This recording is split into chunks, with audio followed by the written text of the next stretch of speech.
So this is a classic regarding AI. Okay, 3 people died in an explosion in Houston, and when the lawsuit got to trial, the company being sued brought in an expert engineer, 30-page report, $475 an hour, about 90 grand in all. Then a lawyer on the other side noticed something odd about one of his documents and asked the court for the man's ChatGPT history. 350 pages came back, and here's the thing. The scandal isn't that he used AI, it's the order he did things in. Stick with me on that, because it's about to matter to a lot of folks who'll never set foot in a courtroom. Welcome back to the AI Guide. I'm David. This comes from reporting from 404 Media, a write-up over at Racket, the legal trade press,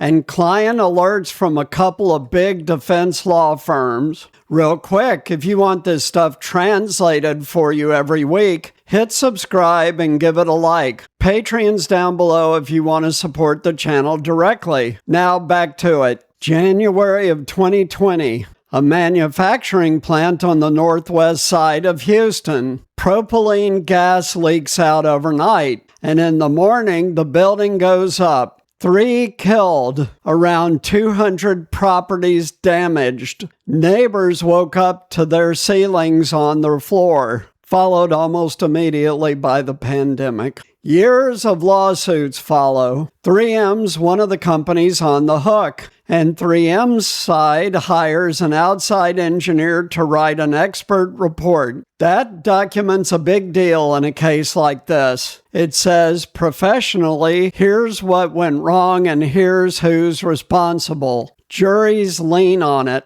So a plaintiff's lawyer going through the file and hits a 5-page thing called a citation overlay. Something about it just reads wrong. Machine made. He pulls the thread. Turns out the engineer had been using ChatGPT with the sharing link switched on. Public. Deposition got paused about 3 hours while they went and got the logs. 350 pages of chat, and in there are 2 prompts I want you to hear word for word. 1. Create an exceptional expert witness report defending the standard of care at 3M. 2. Show how 3M is 0% at fault for the explosion at Watson Grinding. There's also a spot where he uploads photos of equipment and asks the chatbot, "What am I looking at?" Under oath, asked how much of that report was ChatGPT.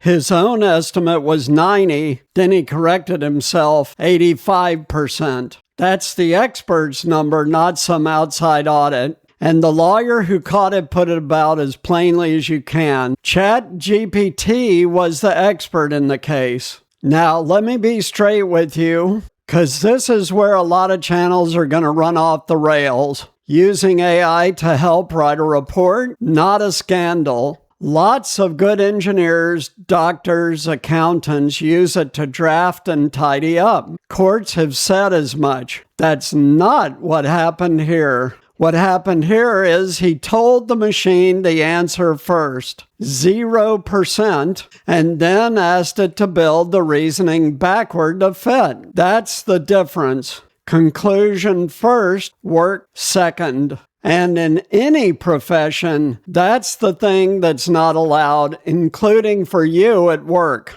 2 more fair points. 3M didn't type those prompts. The engineer they hired did. And the jury didn't blow the doors off. 30% of the responsibility on 3M, about $61.5 million to 24 plaintiffs.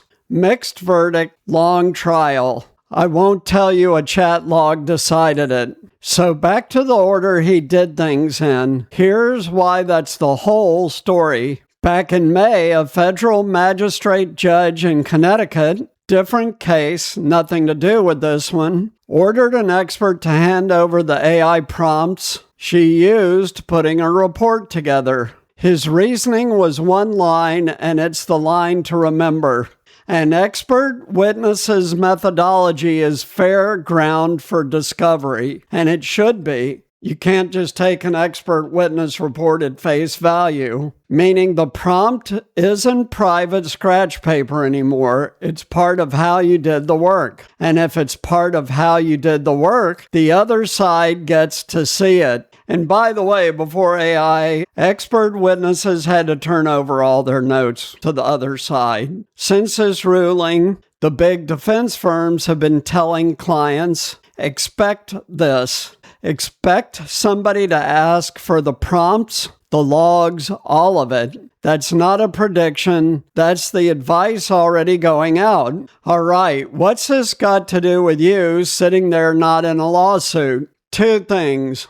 And I'll say up front, this isn't legal advice, and I'm not telling anybody to do anything. First one. If you're ever in an inquiry claim, a car wreck, an insurance fight, a disability case, somewhere in that pile there's an expert report. Somebody paid writing an opinion about you. Up until about now, nobody asked how it got written. That question exists now. That's all I'm saying. The question exists, so ask it. Second one, and honestly, it's the bigger one. If your job is giving an opinion somebody else relies on, an appraiser, inspector, adjuster, nurse doing chart reviews, accountant signing off, the record of what you asked a chatbot is part of your work now. Not the answer, the asking. Most folks haven't caught up to that yet.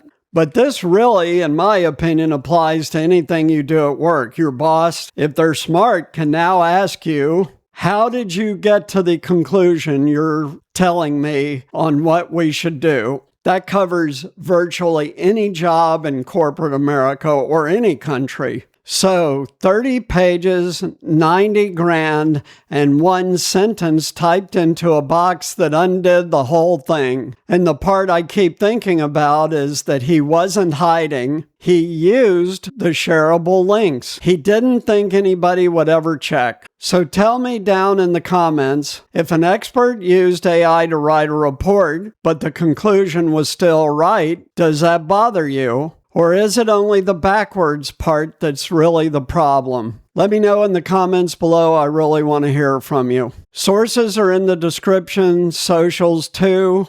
If you like the video, please like, subscribe, and share. Also, please support us directly on Patreon. Your small dollar monthly support of $5 a month, $2, or even just $1 a month really helps the channel grow, and we really need your support. Thanks so much. See you next time. Take care.